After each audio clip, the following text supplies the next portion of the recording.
I never thought I'd find myself in this position. Sarah and I had been married for 5 years, and honestly, I thought we were solid. We had our ups and downs like any couple, but nothing that seemed insurmountable. We were planning our anniversary trip, something we'd been talking about for months. It was supposed to be our special weekend away, just the two of us, celebrating everything we'd built.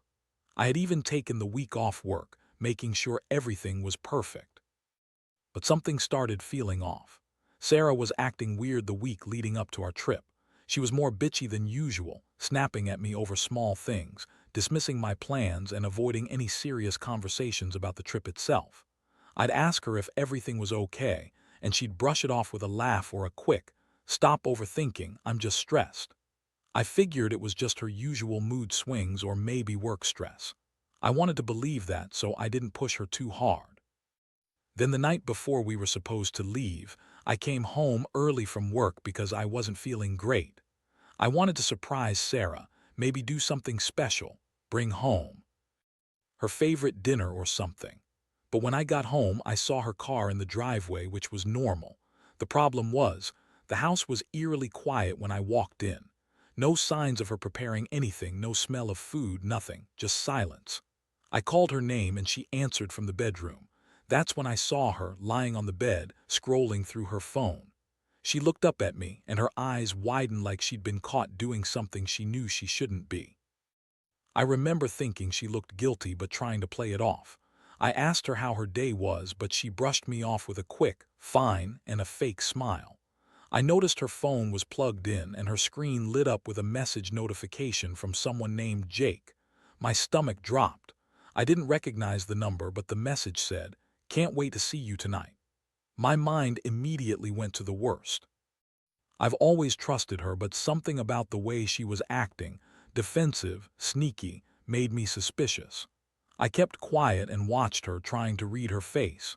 She quickly locked her phone and shoved it away, but the damage was done. I knew she was hiding something. That night I couldn't sleep. My mind raced. I thought about the little things, her sudden late nights, the odd texts, her dismissive attitude. I knew women like her. She was the type who lied and manipulated. She'd always had a bitchy streak, but I'd never seen her act so guilty. I just didn't want to believe it, but I couldn't ignore the feeling that I'd been blind for months, maybe longer. The next morning, I decided I needed to get to the bottom of it. I didn't want to jump to conclusions, but I needed proof. I started checking her social media, her messages, her emails. Nothing concrete yet, but I could feel it. Something wasn't right. That's when I remembered the message from Jake. I knew I had to find out what was really going on, so I set a trap. I hid her phone and waited for her to come home from work, ready to confront her. I wasn't sure what I'd say or do, but I knew I couldn't keep living with this secret staring me in the face. And that's when everything exploded. When Sarah finally came home that evening, I could see the tension in her shoulders. She was acting even more bitchy, snapping at me over small things, trying to brush past without making eye contact. I kept my cool, though. I knew I had to get her to slip up, to get her to admit something. I had the phone hidden in my pocket, waiting for her to make a move or for her to try to grab it again. As soon as she entered the house, she headed straight for the kitchen, humming some annoying tune. I followed her, my heart pounding. I decided to play it cool, pretend everything was normal while I kept my hand in my pocket, ready to grab the phone if needed. She started cooking dinner, which I found ironic given her attitude. I sat on the couch watching her, trying to keep my expression neutral. Then she got a text. I saw her glance at her phone. An odd flicker of panic crossed her face. I knew it was her, and I knew it was from Jake. I pretended to be busy on my phone, but I was watching her every move. She quickly slid her phone on the counter, trying to hide the screen. I saw the message pop up again, this time a different one. "Can't wait to see you tonight, bring the wine." It was from Jake again. That was the moment I decided I'd had enough. I reached out and grabbed her wrist gently but firmly. "Who's Jake?" I asked, my voice steady but serious. She froze for a second, then tried to laugh it off. "What are you talking about? Just some guy from work," she said, brushing my hand away. Her tone was defensive, even bitchy. I could see she was trying to play innocent, but I wasn't buying it anymore. I looked her straight in the eyes. "Come on, Sarah, I've seen the messages. I know you're cheating on me. You've been lying for weeks. How long has this been going on? Her face twisted, trying to come up with some bullshit excuse. You don't know what you're talking about. I've been busy, stressed, and I never cheated, I swear. Jake is just a friend, you're overreacting. She said it with that bitchy, dismissive tone that made me want to punch her. But I didn't, I just stared at her, feeling a mix of rage and heartbreak. I knew she was lying, and I knew I'd caught her red-handed. The betrayal cut so deep I thought I'd break apart right there. It was like all the trust and comfort I'd built over the years was crumbling in an instant. I felt sick, angry, confused. I'd trusted her, and she'd been laughing behind my back, lying, playing me for a fool. I told her to pack her bags and leave, but she just scoffed. You're overreacting. You're just paranoid because of work stress. You always jump to conclusions, she snapped. Her tone was bitchy and cruel, like she enjoyed twisting the knife. I knew then that this wasn't just a fling. She'd been doing this for a while, hiding it with her lies and manipulations. That night I sat alone, staring at the empty house, feeling every emotion possible: anger, sadness, betrayal, and a strange sense of relief mixed in. I realized that I'd been blind for too long, trusting someone who clearly didn't care enough to tell the truth. I knew I needed to do something about it, but I wasn't sure what yet. I just knew. I couldn't go on pretending everything was okay. I started thinking about the next steps. Confronting her was just the beginning. I needed to know how deep her lies went, how long she'd been cheating, and what kind of person she really was. I couldn't just let her get away with this. I had to make her feel the pain she'd caused me somehow. That's when I decided I wasn't just going to leave her, not without a fight. I was going to make her regret everything. But I also knew I had to be careful. She was manipulative, bitchy, and good at lying her way out of anything. I had to come up with a plan, carefully, quietly. I'd already caught her once, but this was just the beginning. I wasn't going to let her walk all over me, not anymore. I'd find a way to turn this around, and if that meant revenge, so be it. I wasn't just going to be another guy betrayed. I was going to make her pay. The following days felt like walking through a nightmare. I kept replaying everything in my head: her sneaky glances, the messages from Jake, her dismissive attitude. I couldn't focus at work, and every moment alone at home felt heavy with the weight of her lies. I didn't confront her again right away. Instead, I started gathering more evidence. I needed to be sure, beyond any doubt, that she'd been cheating on me. I installed a secret app on her phone when she was asleep one night. It was risky, but I needed to see what she was hiding.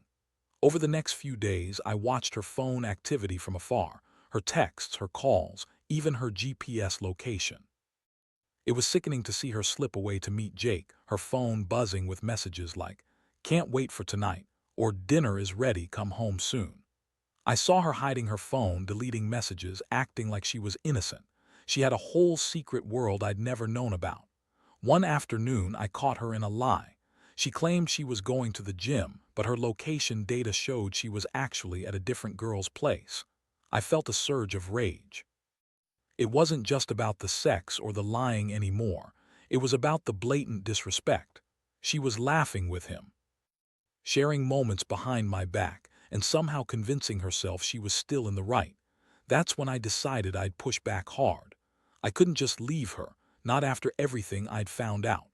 I started planning how I'd confront her again, but this time, I wanted to do it with a purpose. I needed to make her understand that I wasn't going to be a doormat anymore. I wanted her to feel the weight of her betrayal, to understand how much she'd hurt me. I didn't want just a simple breakup. I wanted her to see what she'd lost: the trust, the respect, the love that I'd given her for years. That night I set my plan in motion. I waited until she was out at her usual gym session. Then I snuck into her phone again, grabbing all the evidence I needed: screenshots of conversations, photos she'd taken with Jake, texts where she admitted to cheating. I saved everything securely, knowing I'd need it later. I also looked into her social media, where she'd posted pictures with Jake, smiling, happy, like she didn't have a care in the world. The betrayal was right there, staring me in the face. When she returned home late that night, I was sitting on the couch, calm but deadly serious. She looked surprised, but I saw her panic flicker behind her eyes.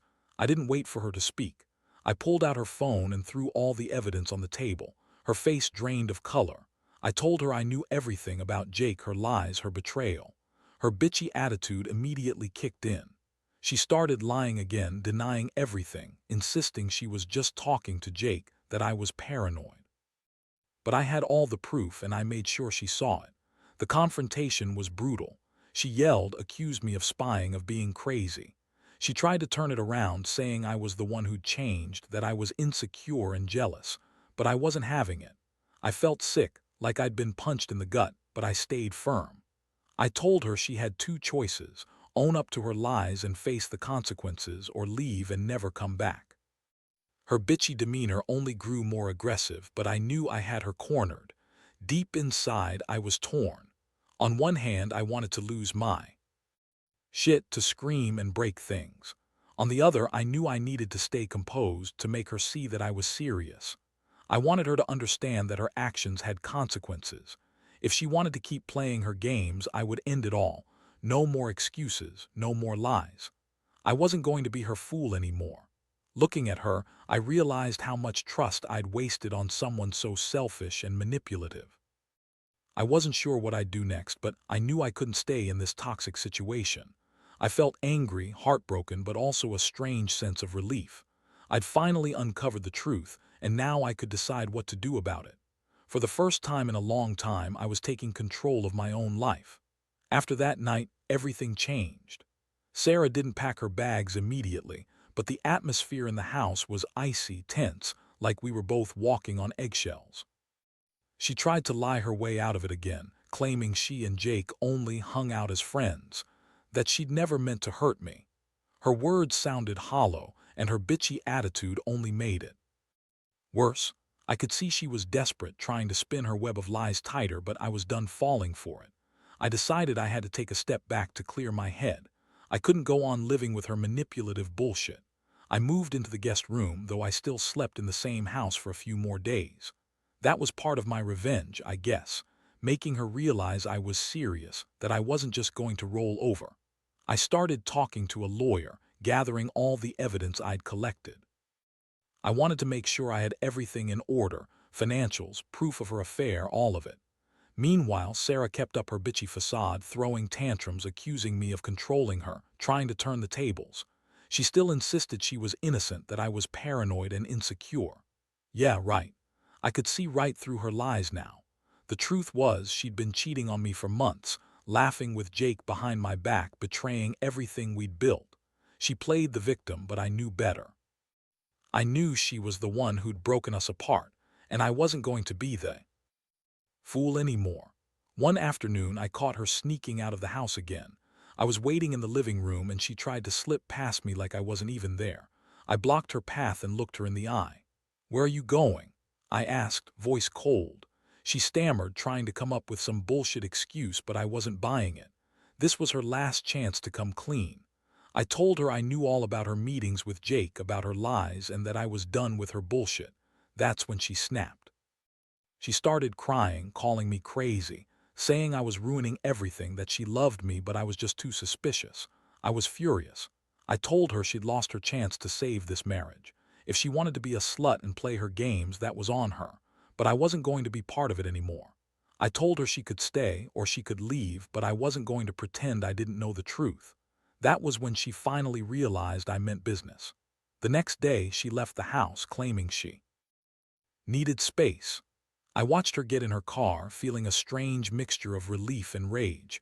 I knew I'd won a battle, but the war was just beginning. I wasn't about to let her walk away without consequences. I wanted her to feel the pain she'd caused me, what she'd done behind my back, the years of trust she'd shattered. I started making phone calls, talking to my lawyer about how to proceed, about divorce, about cutting her out of my life completely. That night I sat alone in the house, thinking about everything. It hit me hard, how someone you love and trust can betray you so completely, but I also felt something else: resolve. I wasn't going to be a victim. I'd been played, yes, but now I was taking control. I realized I deserved better than a bitchy, cheating wife like Sarah. I deserved someone who wouldn't laugh at my expense or lie about sex and loyalty. I knew I had to rebuild myself, to move on from this nightmare. There's a strange clarity that comes after betrayal. You realize what you're really worth. I'm still hurting, but I know I'll heal. I want to be stronger, smarter, and more cautious in the future. To anyone going through something similar, just remember, don't ignore the signs. Trust your gut and don't let anyone make a fool of you. Because betrayal cuts deep, but it also teaches you who you really are. And I know now that I'm better off without her. After Sarah moved out, I thought I'd finally get some peace, but honestly, it only made everything worse at first. The house was eerily quiet, and I kept waking up in the middle of the night, replaying everything in my head. The betrayal still burned like hell, and I kept asking myself how I missed all the signs for so long. I felt stupid, angry, and hurt, but deep down, I knew I had to keep moving forward. I couldn't let her win by breaking me completely. I threw myself into therapy, trying to process all of it. It was a tough road, admitting how blindsided I'd been, dealing with the shame of feeling like I'd failed as a husband. But therapy helped me see that her betrayal wasn't my fault. It was her choice to lie, cheat, and manipulate. I started to rebuild my confidence piece by piece, and I realized I deserved better than someone who could so easily betray me. Meanwhile, I kept pushing forward with the legal stuff. I filed for divorce, making sure I documented everything, the evidence of her affair, her lies, her manipulations. I wanted to be sure I was protected financially and emotionally. The process was draining, and I had moments where I felt like giving up, but I knew I couldn't let her have the last word. I had to finish what I started for myself. During this time, I met someone new, someone who showed genuine kindness and respect. It was a slow process, but I started to feel hope again. I realized I'd been so blinded by love and trust that I forgot what I deserved. Falling for someone new reminded me that life goes on, even after the worst betrayal. I was learning to forgive myself for trusting Sarah for so long, but I was also learning to let go of the past and focus on my future. I also looked back at everything Sarah put me through, her bitchy attitude, her lies, her sneaky meetings with Jake, and I wondered how she could be so selfish and cruel. I used to think she was my soulmate, but now I saw her for what she truly was, a manipulative, selfish person who only cared about herself. That realization was painful, but it also felt like a weight lifting off my shoulders. I didn't want to carry her betrayal anymore. I wanted to move past it, learn from it, and come out stronger. Now I'm at a point where I can honestly say I'm healing. The pain is still there, but it's less raw. I know I'll never forget what she did, but I refuse to let it define me. I've learned that trust is fragile and that you can't ignore the signs of betrayal. Most importantly, I've learned that I'm better off alone than with someone who doesn't value me. To anyone in a similar situation, trust your instincts, protect your heart, and never settle for someone who treats you like second best.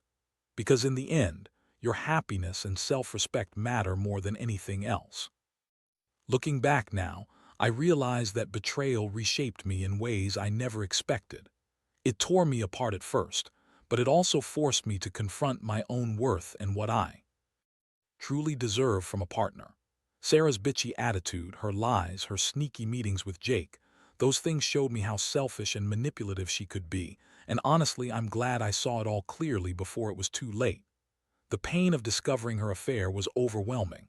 I felt like I'd been punched in the gut repeatedly. The shock, the anger, the sadness, it all hit me at once. I remember lying awake at night, wondering how I had missed all the signs, how I had been so blind to her true nature. But eventually, I realized that it wasn't my fault. People like her make their choices, and no matter how much you love or trust them, sometimes they just don't deserve it. What truly got me through was the understanding that I deserved better. I deserved someone who wouldn't lie, cheat, or mock my feelings behind my back. I learned to value myself again, to rebuild my confidence piece by piece. The process wasn't easy. There were moments I wanted to give up, to go back to the familiar comfort of the past, even if it was toxic. But I knew I had to keep moving forward. I took control of my life again, making the decisions I needed to heal and grow. Getting rid of Sarah from my life was the best thing I ever did. I cut all ties, focused on myself, and allowed myself to feel everything: the hurt, the anger, even the relief. I found someone new who treats me with respect, patience, and honesty. That's what matters now. I've learned that betrayal can be a harsh teacher, but a teacher nonetheless. It teaches you about your boundaries, your strength, and your resilience. To anyone out there going through this kind of pain, don't let it define you. You're stronger than the betrayal, more capable than you think. Trust your instincts, listen to your gut, and don't be afraid to walk away when someone shows you their true colors. Because at the end of the day, you owe it to yourself to be happy, to be loved, and to be respected. I may have lost the person I thought was my forever, but I've gained so much clarity and self-respect in the process. That's something no betrayal can ever take away.